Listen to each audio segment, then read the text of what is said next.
Il faut penser 1000 fois avant de quoi? Avant d'ouvrir la braguette du pantalon, oui ou non? Parce que tout le monde n'est pas prêt à être père. À faire un enfant, regardez-moi, à faire un enfant, n'importe quel homme qui a déjà atteint un certain âge, il est capable de faire un enfant.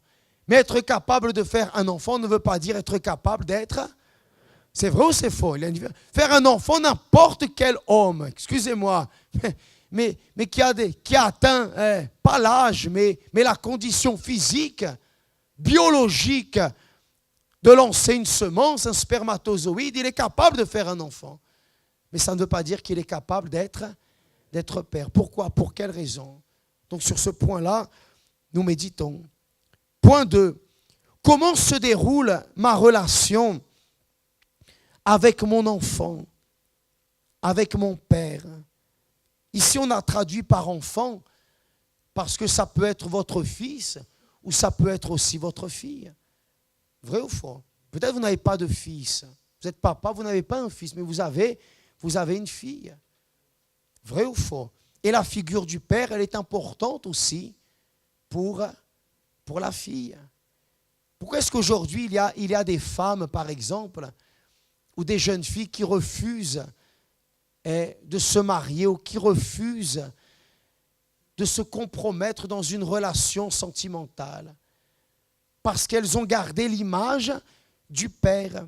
Et chaque fois qu'elles regardent un jeune garçon, au lieu de voir le visage du garçon, elles voient le visage de qui?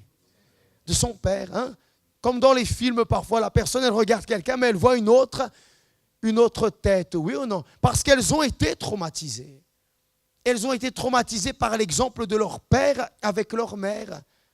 Ce qu'il faisait, la manière avec laquelle il parlait. Donc c'est pour cela que, comment se déroule ma relation? Est-ce que je suis un bon père? Pas un père parfait. Mais de la même manière que le Seigneur Jésus, il regardait son père, je dois me poser la question, comment est-ce que mon fils, comment est-ce que mes enfants, ils me voient comme père? Comment? Ai-je besoin de donner plus d'attention, de prendre du temps pour être plus présent dans la vie de mon enfant ou de mon père? Parfois, les papas sont déjà âgés. Ils sont déjà vieux. C'est vrai ou c'est faux? Ils ont déjà un certain âge. Mon père, il a 63 ans aujourd'hui. 63 ans. Et parfois, les choses du quotidien, vous comprenez, où on court à droite, à gauche, le travail, on est marié, il y a ceci, il y a cela. Et on néglige, on oublie. Mais même si notre père, il a ses erreurs ou il a ses fautes, il a besoin de notre attention aussi. C'est vrai ou c'est faux? Ça ne veut pas dire que vous allez être maintenant là-bas tous les jours chez lui.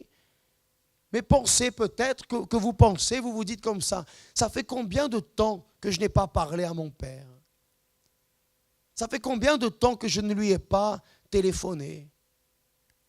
Ah, je n'ai pas le temps, mais parfois on trouve le temps pour parler avec tout le monde, sauf avec lui. Ah, je ne sais pas ce que je vais lui dire. Prenez le téléphone, vous allez trouver.